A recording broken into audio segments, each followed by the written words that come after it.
എല്ലാവരും പെട്ടെന്ന് തന്നെ പോയിട്ട് ഒരു പേപ്പറും കുറച്ച് കളറും എടുത്തിട്ട് വാ. ഇല്ലയെന്നുണ്ടെങ്കിൽ ഡ്രോയിങ് ബുക്ക് എടുത്തിട്ട് പെട്ടെന്ന് വന്നോ. സിമ്പിളായിട്ട് എല്ലാവർക്കും ചെയ്യാൻ പറ്റുന്ന ഒരു ഈസി ഈസി ഈസി പെയിൻറ്റിങ് ഞാൻ കാണിച്ചു തരാം കേട്ടോ. ഈസി എന്ന് പറഞ്ഞാൽ വളരെ എളുപ്പമാണ്. അപ്പോൾ ഇതെല്ലാവർക്കും ചെയ്യാൻ പറ്റുന്ന ഒരു സിമ്പിൾ പെയിൻറ്റിങ് ആണ്. ആദ്യം തന്നെ 2-3 സ്റ്റെമ്മ് വരച്ചു കൊടുക്കുന്നുണ്ട്. ഗ്രീൻ കളർ വെച്ചിട്ടാണ് ചെയ്ത് കൊടുക്കുന്നത്. അത് ഗ്രീന് മസ്റ്റാണ്, കാരണം സ്റ്റെമ്മല്ല. ഞാൻ എടുത്തിട്ടുള്ളത് ഡാർക്ക് വയലറ്റും പിന്നെ ലൈറ്റ് പർപ്പിൾ കളറും വെച്ചിട്ടാട്ടോ പിന്നെ കോമ്പിനേഷൻ ചെയ്ത് കൊടുക്കുന്നത്. ഇത് ഞാൻ താഴെ പോയി ബഡ്സ് എടുത്ത് കൊണ്ടുവരാൻ വേണ്ടിയിട്ടുള്ള മടി കൊണ്ട് ഞാൻ ബ്രഷിൻ്റെ ബാക്ക് വെച്ചിട്ടാട്ടോ ഈ പെയിൻറ് ചെയ്ത് കൊടുക്കുന്നത്, ഈ ഡോട്ട് ഇട്ട് കൊടുക്കുന്നത്. നിങ്ങൾക്കിത് ഏറ്റവും എളുപ്പത്തിൽ ബഡ്സ് ഉണ്ടെങ്കിൽ അത് വെച്ച് ചെയ്യണം ഏറ്റവും എളുപ്പം. എനിക്ക് മടിൻ്റെ അങ്ങേ അറ്റാണ്, അതുകൊണ്ടാണ് ഞാൻ താഴെ പോയി എടുക്കാഞ്ഞത്.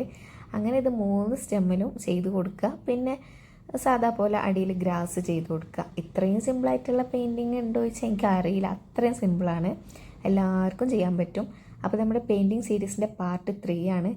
അപ്പോൾ നമുക്ക് എപ്പോഴും കോംപ്ലിക്കേറ്റഡ് ആയിട്ടുള്ളത് ചെയ്യാതെ സിമ്പിളായിട്ട് എല്ലാവർക്കും ചെയ്യാൻ പറ്റുന്ന പെയിൻറ്റിങ്ങും ചെയ്യണമല്ലോ എന്ന് വെച്ചിട്ടാണ് ഇത്രയും സിമ്പിൾ ഞാൻ കണ്ടുപിടിച്ച് കൊണ്ടുവന്നത് കേട്ടോ. അപ്പോൾ ഇഷ്ടപ്പെട്ടാൽ ലൈക്ക് ചെയ്യാനും ഷെയർ ചെയ്യാനും സബ്സ്ക്രൈബ് ചെയ്യാനും ഒന്നും മറക്കല്ലേ. പിന്നെ 5K ഒക്കെ ആകുമ്പോൾ നമുക്കൊരു ഗീവ് അവേ ഒക്കെ നടത്താമല്ലോ. പിന്നെ മന്ത്ലി നമ്മൾ സബ്സ്ക്രൈബറായിട്ടുള്ള ഒരു ടോപ്പ് കമൻറ്ററിനെ പിക്ക് ചെയ്യുന്നതാവും കമൻറ്റിലൂടെ. അപ്പോൾ കമൻറ്റും ചെയ്തോളൂ. പിന്നെ ഇതൊക്കെ എല്ലാവരും ചെയ്ത് നോക്കിയിട്ട് കമൻറ്റിലൂടെ അഭിപ്രായം പറയണേ എങ്ങനെ ഉണ്ടായിരുന്നു എന്നൊക്കെ.